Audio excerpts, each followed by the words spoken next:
Hi friends, welcome back to the Sai vlogs కే అండి. ఇప్పుడు మీరు ట్రక్ కొంటారు కదా సెకండ్ హ్యాండ్లో, దాని గురించి మీకు చెప్పబోతాను. అదే ముఖ్యంగా ఉన్నది మీకు చెప్తాను, రెండు చూపిస్తాను. ఫస్ట్గా వచ్చేసి టైర్లు చూసుకోవాలి మనం. ఇవి రేడియం టైర్లు కాదు, ఇవి లైన్లు. మనం ఎప్పుడైనా తీసుకోవచ్చు, టైర్లు తీసుకుంటే మనకి మట్టిలో వెళ్ళేసరికి దిగబడదు. పొలంలో గట్ట కొంచెం సపోర్ట్ ఉంటుంది, బండి మీద భారం పడకుండా ఉంటుంది. నెక్స్ట్ వచ్చేసి డోర్లు చేలో వచ్చేసి చూసారా, ఇవి అనేది ఇవి పెట్టుకోవాలి. ఎందుకంటే ఇక్కడ లెంత్ ఎక్కువ అయిపోతుంది కాబట్టి నీకు రాడ్కి ఎక్కువ బిల్ పడుతుంది కాబట్టి చిన్న పెట్టుకోవాలి. ఒకటి వచ్చి 230 అంత ఉంటుంది ఒక ఫ్రెండ్. ఇవి సేమ్ ఫ్రెండ్. ఓకేనా, ఇది వచ్చేసి నెక్స్ట్ వచ్చేసి ఇటువంటి ఫ్రెండ్. ఇది మనం ముందు దించి జాగ్రత్త చూసుకోవాలి. ఇది మాత్రం కొంచెం అరిగింది అనుకోండి, మనకి మళ్ళీ వేరే ఇది మొత్తం మార్చుకోవాలి. ఇది ఒక 3000 అంత ఉంటుంది ఒక ఫ్రెండ్. దీన్ని మాత్రం జాగ్రత్త చూసుకోవాలి. నెక్స్ట్ వచ్చేసి ఇప్పుడు ఇది ఉంది కదా, ఇది అన్నింటికీ మెయిన్.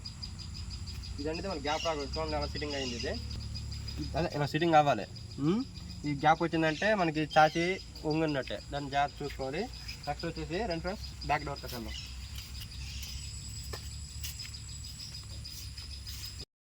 ఇది వచ్చేసి బ్యాక్ డోర్ సేల్లో ఇలా కాకుండా పైన కింద పెట్టుకుంటే మనకు కంఫర్టబుల్గా ఉంటుంది. ఇది కంఫర్టబుల్గా ఉంటుంది, కానీ దీనికి కొంచెం డిఫరెన్స్ వేరేగా ఉంటుంది. నెక్స్ట్ వచ్చేసి ఇవన్నీ కలిసి కట్లు.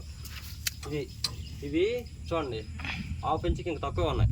ఇవి హెవీ కట్టలు కాదు. మనకి ఎప్పుడైనా హెవీ కట్టలు వేసుకుంటే ప్రాబ్లం ఏమి ఉండదు. మీ ఎంత 400-500 మూటలు వేసుకున్నా ఇవి కాల్చేస్తాయి. ఓకేనా ఫ్రెండ్స్. నెక్స్ట్ వచ్చేసి టూల్ బాక్స్, ఇది రెగ్యులర్గా అన్నింటిలో ఉండదని. నెక్స్ట్ వచ్చేసి రాడ్, ఇది వేరేలే, దీని గురించి మనకి ఇప్పుడు వద్దు. ఇవి బేరింగ్స్ కనబడుతున్నాయి ఫ్రెండ్స్. ఇవి కొన్ని ముందు చూసుకోవాలి. ఇవి లేకపోతే ఇక్కడ గాడి వస్తుంది. ఇది ఉందా, ఎరుకున్నా గాడిలా కనబడుతుంది. గాడి కనబడుతుంది, బేరింగ్ కొట్టినట్టే. ఇటు పక్క చూసుకోండి, ఎక్కడ గ్యాప్లో చూసారా, గ్యాప్ ఉండదు. ఎందుకంటే కొత్తది కాబట్టి. ఓకే ఫ్రెండ్స్,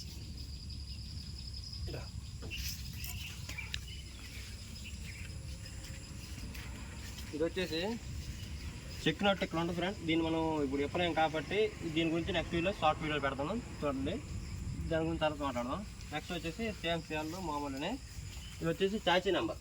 ఇది మనకి ఆర్టీఓ పోలీస్కి ఎంత నీరు కనబడితే అంత మంచిది. చూడండి, ఇది కనబడట్లేదు, ఏవో కనబడుతుంది తప్ప అసలు కనిపించట్లేదు. చాచీ దీని నెంబర్ మాత్రం చాలా జాగ్రత్తగా ఉంచుకోవాలి. ప్రతిదానికి డాక్యుమెంట్స్ చూసుకోవాలి. నెక్స్ట్ వచ్చేసి సిలిండర్లో ఇది సిలిండర్ కనబడుతుందా, ఇది ఫ్రెండ్స్. ఈ సిలిండర్, ఈ సిలిండర్ పైపు అక్కడ లీకులు ఉన్నా పర్లేదు, అంత ప్రాబ్లం ఉండదు. ఇవి 200-300 తెగిపోద్ది. సిలిండర్ అని జాగ్రత్త చూసుకోవాలి. 30,000 కొత్తది అయితే. ఓకేనా, సిలిండర్ జాగ్రత్త చూసుకోవాలి, ఎక్కడ ఓరింగ్ కొట్టకుండా. ఓకే ఫ్రెండ్స్,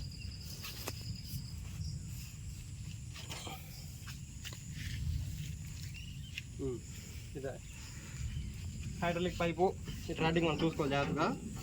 నెక్స్ట్ వచ్చేసి గుర్రం, ఇది అన్నిటికీ మాన్యువల్గా ఫ్రీగా ఉండదని. ఓకేనా, ఎక్కడ లేకుండా ఈ ఉప్పు చూడండి ఎలా వచ్చిందో, పింపు నాటింది. ఇలా పింపు నాటకుండా ఉంచుకుంటే మనకి మంచిది. ఓకేనా, పైన నుండి ఛానల్ చూద్దాం. దీని గురించి మనం చూసుకోవాలి. ఇదే మెయిన్ ఇంపార్టెంట్ మనకి అన్నిటికంటే. ఎందుకంటే ఎన్ని ఇయర్స్ ఉంటుంది దీన్ని బట్టి చెప్పచ్చు. ఇది చూసారు ఫ్రెండ్స్, దీనికి ఎక్కడ ఉంపులు వేయట్లేవు, అంటే కళ్ళలా కావలేదు కాబట్టి. ఇందులో చెత్త ఉంది, ఇటుకలో వేసారు. ఇందులో చెత్త ఉంది, కానీ ఇదేం కాదు. దీనికైతే ఎక్కడ ఎటువంటి ఎక్కువ తక్కువ లేవు, గుమ్ముల్లాగా లేవు. Okay friends, bye. నెక్స్ట్ వీడియోలో మరి కలుద్దాం. Like, share, subscribe. అందరూ చూసి వెళ్ళిపోతున్నారు, ఎవరు సబ్స్క్రైబ్ చేయట్లేదు. Please subscribe.